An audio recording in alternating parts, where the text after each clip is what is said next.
Let's get to this pay row then that's at the heart of Welsh rugby, threatening to derail the Six Nations. Wales legend Alan Wyn-Jones says the men's players have no other options as they consider going on strike over pay dispute with the WRU. The union have been discussing a new deal with the country's 4 regions, but have warned there's no room for manoeuvre in its negotiations. It's blaming tightening finances and the impact of COVID for the wage cuts. It's led to players venting their frustration on social media, with one member of the Wales Six Nations squad anonymously claiming he's unable to apply for a mortgage and is on antidepressants. If they go on strike, it puts next weekend's match with England in doubt. Now, Wales head coach Warren Gatland says he won't support his players if they decide to down tools. I'd like to take the opportunity to thank on behalf of the players the support that has been shown from the public and ex-players, particularly in the last 24 hours, week, because of obviously things appear to have come to a head. It's just disappointing that as players, a lot of them are caught in the middle again. It's the perennial conversation about funding, who has what, caught in the middle between PRB and the regions and the union. And it's disappointing that we're 20 years into regional rugby and it's the same things that have come around again. If the players decided over the next few days they weren't going to play that game, would you support them? No. I mean, I completely support the stance that they're taking in terms of wanting to get some resolution about the issues that they have.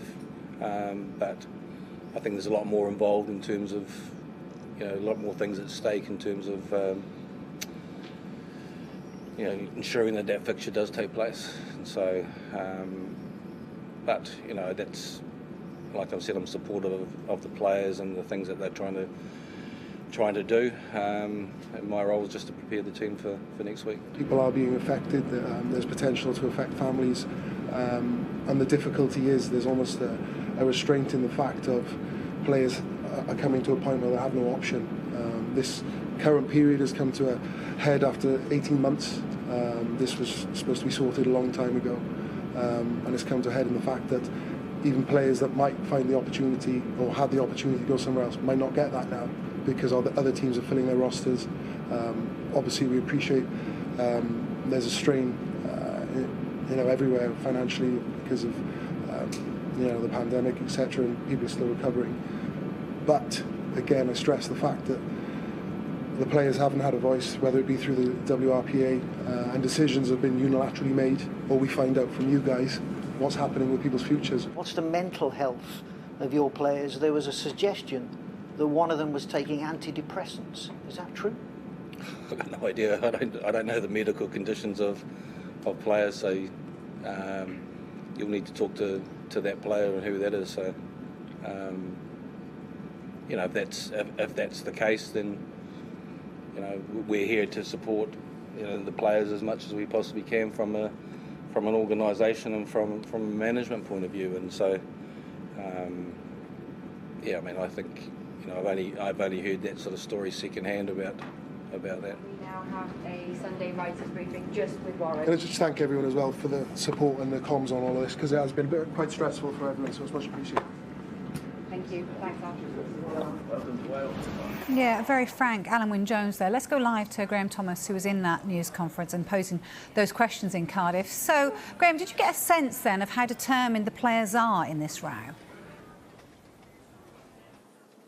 Well, this was a press conference scheduled to talk about the Wales against England game next week, which is, of course, the biggest game in the Welsh rugby calendar. And yet not a single question was asked about that game, and neither Warren Gatland nor Alan Wyn-Jones tried to move the agenda on to the match itself. So that perhaps illustrates how unified they are in their purpose to try and get this dispute sorted. I mean, this game is a week on Saturday, and yet the players don't know what the contracts are from the end of this season onwards. And as we've heard, that it's taking its toll on the mental health of many of those players. Now, Warren Gatland, as we heard in the clip, stopped short of saying he would support the strike, but he did emphasise in principle their stance, the players' stance, was one which he supported. Now, he's treading a very fine line, but he was quite clear he found it very frustrating and perhaps was a little angry, really, with the Welsh Rugby Union for the statement they put out last night,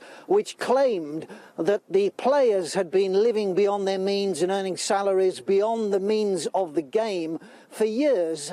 I don't think Warren Gatland thought that was a particularly helpful stance when they're in negotiations with their players. Yeah, just Graham, just a word on the game. You mentioned this was all ahead of perhaps the biggest game in their calendar against England. Do you get a sense that this game will go ahead, though, or not? Well, this is a big question because the players know this is a big stick which they have to beat the WRU with, and it's the only stick, really. This is the biggest game of the year. We know that it's going to be worth about £10 million of income, of revenue to the Welsh Rugby Union. We saw 3 years ago the game against Scotland was postponed during the COVID lockdowns, and that cost the Welsh Rugby Union £8 million. So the England game would be £10 million worth of lost income if it wasn't played. So it is a big card for the players to play. But of course, it's a double-edged sword, because if the WRU loses that income, then their ability to pay these players what they want, what they feel they deserve, is diminished. So like any negotiation with any set of workers, and we're seeing a lot of it at the moment, it's a very delicate balance which the players have to strike in that negotiation. I mean, I've been covering Welsh rugby for 30 years. There's been lots of talk, and we've seen strike threats before. We've never actually had a strike. I remember one before Wales toured South Africa. Negotiations were so tense they actually ended up missing their flight from Heathrow because those talks dragged on. This will probably be resolved at the last minute, but it'll probably be a compromise. And the financial crisis that's engulfing not only the Wales squad, but Welsh rugby in general, will probably not be resolved by a week on Saturday. Good to get your thoughts on it. Thank you very much, Graham.